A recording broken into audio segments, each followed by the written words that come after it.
নমস্কার, কেমন আছেন সবাই? আমি নন্দিনী, আপনাদের সবাইকে আরও একবার স্বাগত জানাচ্ছি আমার চ্যানেলে, আমার আরেকটা নতুন ভিডিওতে। ঘড়িতে সময় সকালবেলা ওই 11:45 মতো বাজে। আমি আর মা রান্নাঘরে চলে এসেছি। আসলে ভিডিওটা শুরু করতে দেরি হয়ে গেল, কারণ আমাদের যে হাউস হেল্প আছে সে কদিন ধরেই আসছে না। ওই যে বলছিলাম তার কিছু পার্সোনাল প্রবলেম আছে বাড়িতে, একটা মিস আপ হয়েছে, তো সেই জন্য সে আসতে পারছে না। তো তার জন্য তার ভাগের যে কাজগুলো আছে সেইগুলো করে আবার ভিডিওটা শুরু করতে বেশ অনেকটা সময় লেগে যাচ্ছে। আর এখানে আমি লাঞ্চের প্রিপারেশন করছি আর বাসনগুলোও তুলে নিলাম।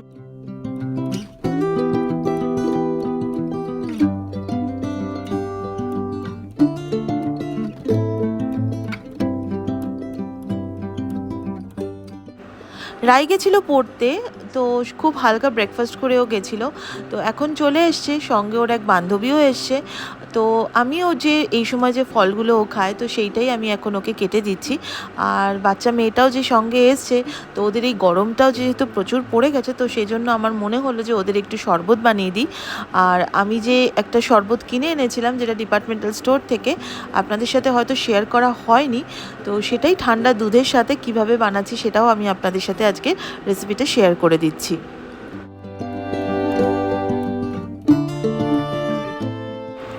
তো এখানে আমি হাফ গ্লাস মতো দুধ নিয়ে নিয়েছি, আর এটার রেশিও হচ্ছে হাফ গ্লাস যদি দুধ হয় তাহলে বাকি 1.5 গ্লাস হচ্ছে জল। তো এর মধ্যে আমি ওই ধরে নিন 4 টেবিল স্পুন মতো চিনি অ্যাড করেছি। আর এই যে বলছিলাম না, এই যে কেসারিয়া বাদাম যে শরবতটা, এটা আমি কিনে এনেছিলাম।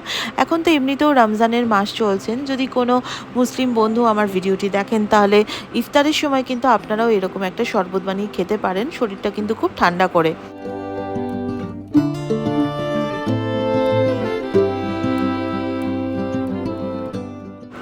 মিক্সির মধ্যে খুব ভালোভাবে দুধ, চিনি আর শরবতটা একসাথে ভালোভাবে মিশিয়ে নিয়ে গ্লাসে দিয়ে দিচ্ছি দুটো দুটো করে বরফ। আর এরপরে এই শরবতটা এর মধ্যে ঢেলে দেবো।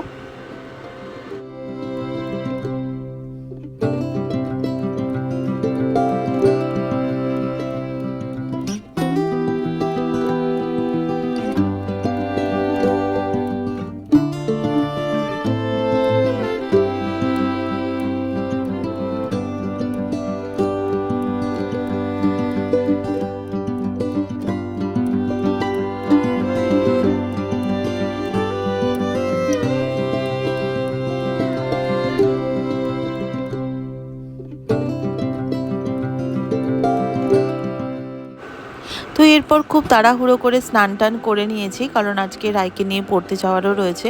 আর আজকে আমি সেরকম কিছু রেসিপি শেয়ার করলাম না, তবে আজকে আমাদের লাঞ্চে কী কী ছিল সেটা অবশ্যই আপনাদের সাথে শেয়ার করব।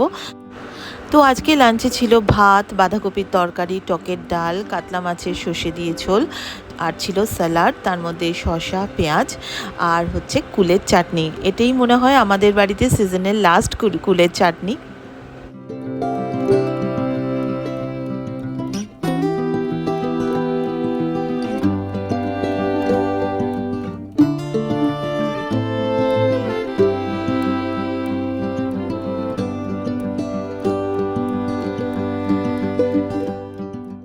চলুন লাঞ্চটা তাহলে করে নিই। রাইয়ের থালাটা তো সাজিয়ে দিয়েছি, এবারে শুধু আমার আর মায়েরটা ভালোভাবে বেড়ে নেওয়া।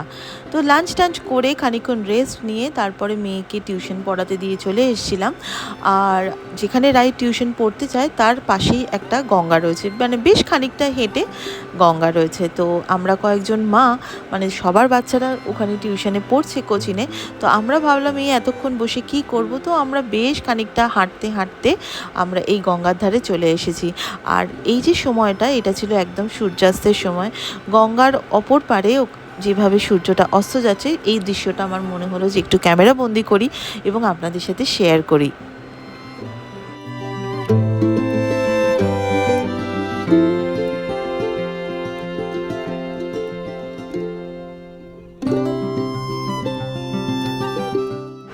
এখন জোয়ারের সময় পুরো কানায় কানায় জল ভর্তি। আর জেটিটার মধ্যে যখন আমরা দাঁড়িয়েছিলাম সূর্যাস্তটা দেখছিলাম, তখন এত সুন্দর একটা ঠান্ডা হাওয়া দিচ্ছিল।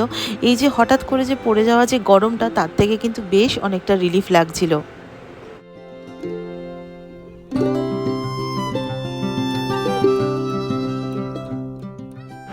যেটি থেকে গঙ্গার পাড়টা দেখা যাচ্ছে, আর দূরে একটি ছেলে গিটার নিয়ে দারুণ গান গাইছিল।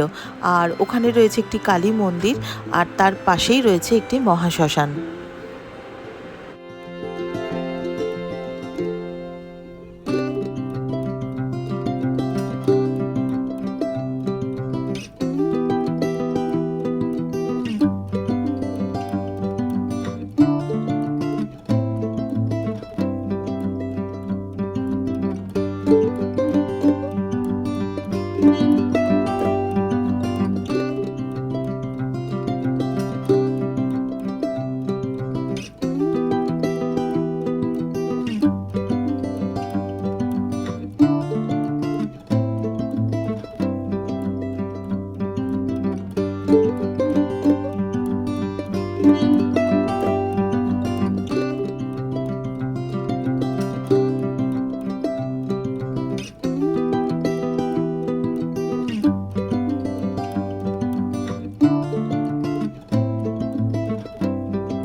গঙ্গার ওই পার থেকে একটা যাত্রীবাহী লঞ্চ এই পারে এসে থামলো।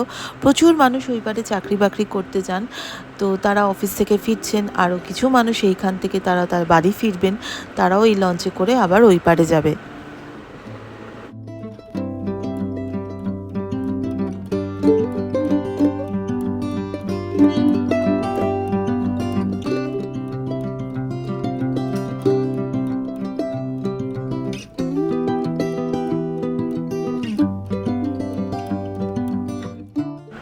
কখনো দাঁড়িয়ে কখনো বসে এই বিভিন্ন দৃশ্য দেখতে দেখতে তারপরে মনে হলো না, একটু কালী মন্দিরে মায়ের দর্শন করে আসি। যদিও কালী মন্দিরের যে মেন জায়গাটায় সেটাই সেখানে উঠতে দিল না, তো তাহলেও আমরা খানিকটা এগিয়ে গেলাম। বাঁদিকে হচ্ছে কালী মন্দির আর ডান দিকে হচ্ছে পূজারীদের ঘর। তো সব কিছু পেরিয়ে আমরা এগিয়ে চলেছি।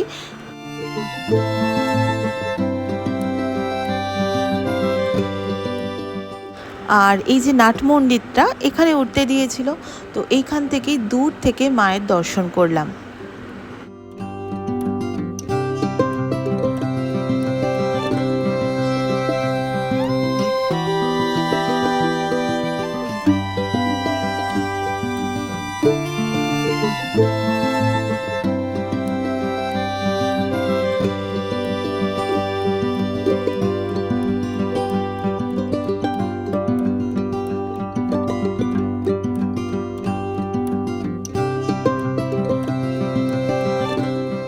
মন্দিরের লাগোয়ায় একটি ঘাট রয়েছে, তবে ঘাটটাকে কেন যে তালাচাবি দিয়ে বন্ধ করে রেখেছে জানি না। আর তার পাশেই রয়েছে মহাশ্মশান। তো এইদিকে যেহেতু চাবি দেওয়া রয়েছে, তো সেই জন্য আর ঘাটের দিকে যেতে পারলাম না। আর এই যে গাছটা দেখলেন, এই গাছটাতে নাকি মনস্কামনা কিছু থাকলে ঢিলি বেঁধে দিয়ে গেলে মনস্কামনা পূর্ণ হলে মায়ের কাছে এসে পুজো দিয়ে যেতে হয়। আর শুধুমাত্র যে এখানে কালী মন্দির আছে তা না, এখানে রাসেরও উৎসব হয়, এখানে শিব মন্দির রয়েছে, গণেশ ঠাকুরের মন্দির রয়েছে। তো যাই হোক, আমরা সব কিছু দেখে তারপর মন্দিরের সাইড দিয়ে এই গঙ্গার পাড় বরাবর একটুখানি হাঁটতে হাঁটতে, যে ছেলেটি গিটার বাজিয়ে গান গাইছিল সেই ছেলেটির এইখানে এসে একটুখানি তার গিটার বাজানোটাকে একটু ক্যামেরাবন্দি করলাম। আর দূরে দেখুন, আকাশে কিন্তু সূর্য অস্ত হয়ে গেছে। কখন যে এতটা সময় কেটে গেছে সেটা কিন্তু নিজেরা ঘুরতে ঘুরতে বুঝতে পারিনি। আর এদিকে কিন্তু মেয়েদেরও পড়ার সময়টা সেটাও শেষ হয়ে গেছে। তাহলে ভিডিওটা আজকে এখানে শেষ করছি। দেখা হবে আপনাদের সাথে নেক্সট ব্লগে। ততক্ষণের জন্য সবাই খুব ভালো থাকবেন, নিজের যত্ন নেবেন। এরপরে আরও একটা দিনের গল্প নিয়ে আসবো। Take care, tata.